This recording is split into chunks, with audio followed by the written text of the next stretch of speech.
Assalamualaikum warahmatullahi wabarakatuh.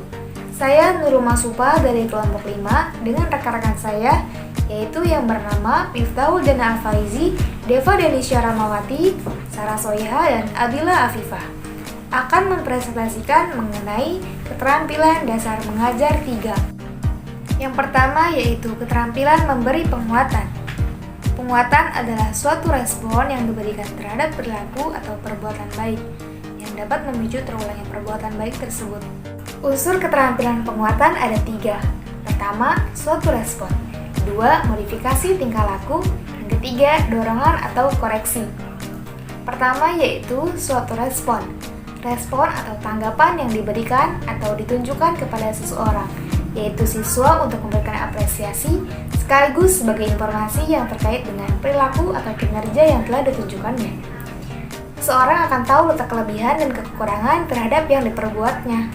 Jika ada yang memberikan komentar atau apresiasi, seseorang akan terdorong untuk memperbaiki kelemahan dan meningkatkan hal yang sudah dianggap positif setelah mengetahui dari respon yang didapatkan.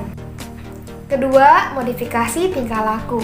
Modifikasi tingkah laku yaitu terkait dengan bentuk atau jenis respon yang diberikan sebagai bagian dari modifikasi tingkah laku guru terhadap tingkah laku siswa. Misalnya, seorang siswa telah mengerjakan tugas dengan baik dan menyerahkan tepat waktu. Kemudian, guru memberikan apresiasi, yaitu respon terhadap tingkah laku siswa menyerahkan tugas tepat waktu. Yang terakhir yaitu dorongan atau koreksi. Melalui pemberian penguatan dalam bentuk respon apapun, harus ditunjukkan kepada upaya memberikan dorongan kepada siswa untuk lebih meningkatkan prestasi belajarnya, akademik maupun non-akademik. Bentuk dan jenis penguatan yang dimaksudkan sebagai umpan balik harus dihindari dari kemungkinan buruk, yaitu timbulnya malas, prestasi, dan sifat-sifat negatif lainnya. Tujuan dan manfaat penguatan. Pertama itu ada meningkatkan perhatian siswa, yang kedua itu ada membangkitkan dan memelihara motivasi belajar siswa, yang ketiga itu ada memudahkan siswa belajar, yang keempat itu menumbuhkan rasa percaya diri terhadap siswa, dan yang terakhir itu memelihara iklim kelas yang kondusif. Bentuk atau jenis penguatan dapat dikelompokkan menjadi 2, yaitu penguatan verbal dan penguatan nonverbal. Penguatan verbal merupakan respon yang diberikan oleh guru terhadap respon belajar siswa yang disampaikannya melalui kata-kata atau ucapan lisan. Sedangkan penguatan nonverbal sebalikannya dari penguatan verbal, yaitu respon yang diberikan oleh guru terhadap respon belajar siswa yang dilakukannya tidak melalui kata-kata, melainkan dengan perbuatan atau isyarat-isyarat tertentu. Prinsip penggunaan penguatan. Yang pertama itu ada kehangatan dan keantusiasan.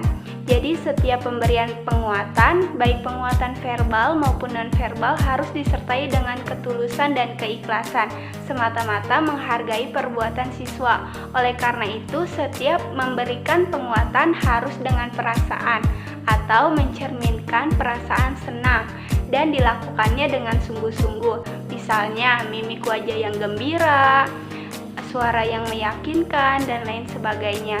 Yang kedua itu ada kebermaknaan.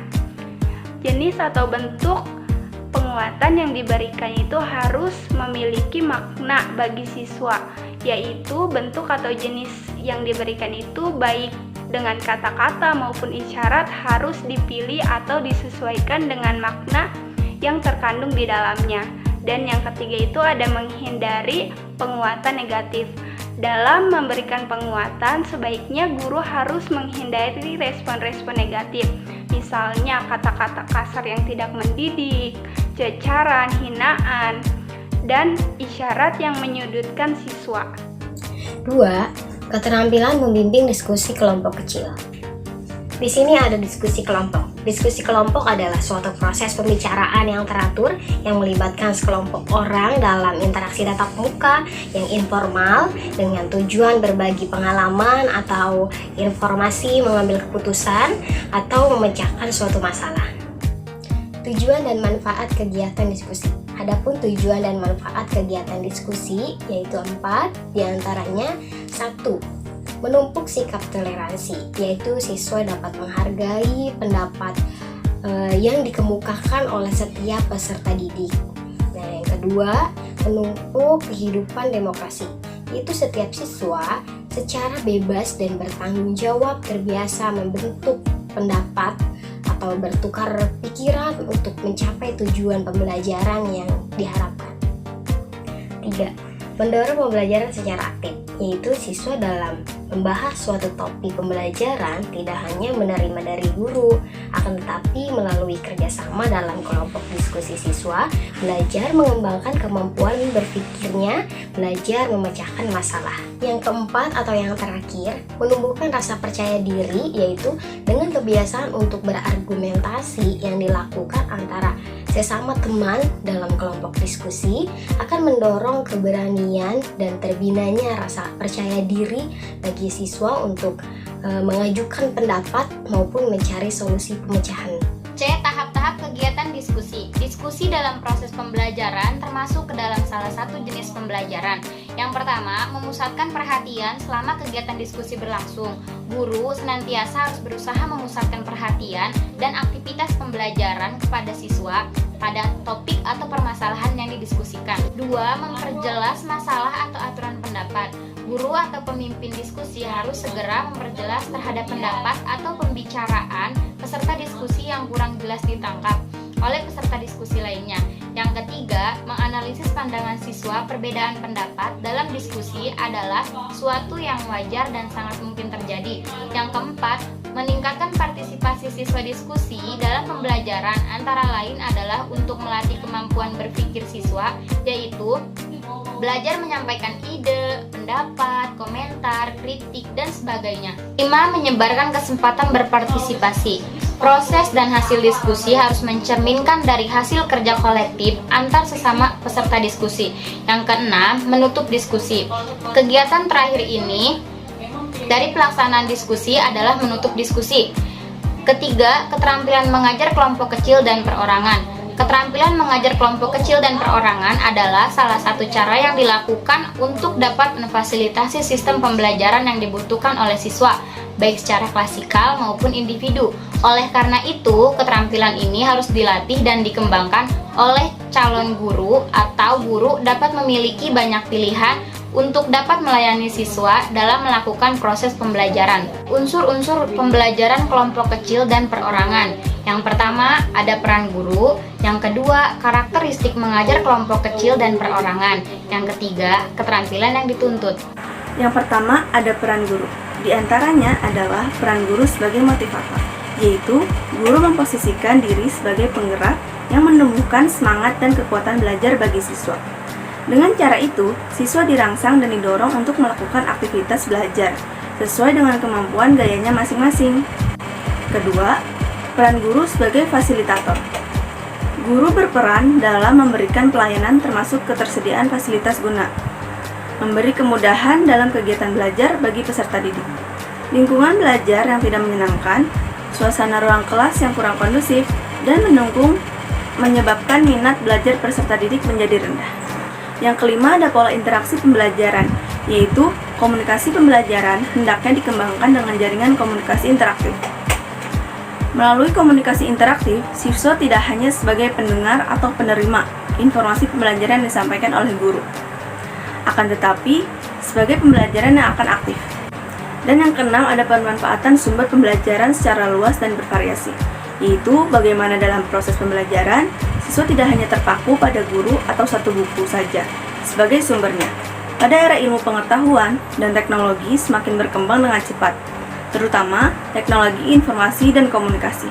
Maka, bagaimana guru merangsang siswa untuk memanfaatkan sumber-sumber tersebut, sehingga setiap siswa dengan caranya tersendiri mengoptimalkan potensi bakat, keinginan, demikian tercapainya proses dan hasil pembelajaran yang lebih berkualitas. Yang terakhir, mendiagnosis kesulitan belajar siswa, yaitu mencermati atau meneliti permasalahan-permasalahan yang dihadapi oleh siswa. Melalui pendekatan kelompok kecil dan perorangan, biasanya siswa akan mudah dan bebas menyampaikan permasalahan-permasalahan, sehingga guru akan dapat menyimpulkan kesulitan yang dihadapi dan alternatif solusi pemecahannya. Di sini ada karakteristik mengajar kelompok kecil dan perorangan secara spesifik. Karakteristik model pembelajaran yang dilakukan pada kelompok kecil dan perorangan ditandai oleh adanya yang pertama, hubungan akrab antara personal atau guru dengan siswa, siswa ke guru, dan siswa dengan siswa lainnya. Yang kedua, siswa melakukan kegiatan pembelajaran sesuai dengan cara, minat, dan kecepatan masing-masing. Ketiga, guru melakukan bimbingan terhadap siswa dengan sesuai potensi yang dimilikinya. Dan yang keempat atau yang terakhir, sejak awal pembelajaran di dalam menentukan tujuan, materi yang akan dipelajari maupun proses pembelajaran yang harus dilakukannya. Nah, di sini juga ada keterampilan yang dituntut. Adapun beberapa keterampilan harus dimiliki oleh guru dalam melakukan kegiatan pembelajaran kelompok kecil dan perorangan. Yang pertama, mengidentifikasikan topik pembelajaran. Harus diingat setiap materi memiliki karakteristik yang berbeda-beda. Dalam hal ini, ada topik materi yang afektif dengan model pembelajaran secara klasikal dan ada pula yang lebih afektif dengan pendekatan kelompok kecil dan perorangan. Yang kedua, mengorganisasian, yaitu dituntut keterampilan mengorganisasikan setiap unsur atau komponen pembelajaran setiap siswa. Sumber materi, waktu, media yang dibutuhkan, pendekatan, dan metode yang akan digunakan, serta sistem evaluasi. Yang ketiga, memberikan kulminasi, itu setiap kegiatan pembelajaran, kelompok kecil, dan perorangan harus diakhiri dengan kegiatan kulminasi. Misalnya, dalam bentuk membuat rangkuman, pemantapan, laporan, dan sebagainya. Yang keempat atau yang terakhir, mengenal secara personal, yaitu guru dapat mengajar melalui pendekatan perorangan dengan efektif, harus mengenal pribadi, karakteristik siswa secara umum, dan lebih baik secara lebih mendalam. Baiklah, cukup sekian presentasi dari kelompok 5. Wassalamualaikum warahmatullahi wabarakatuh.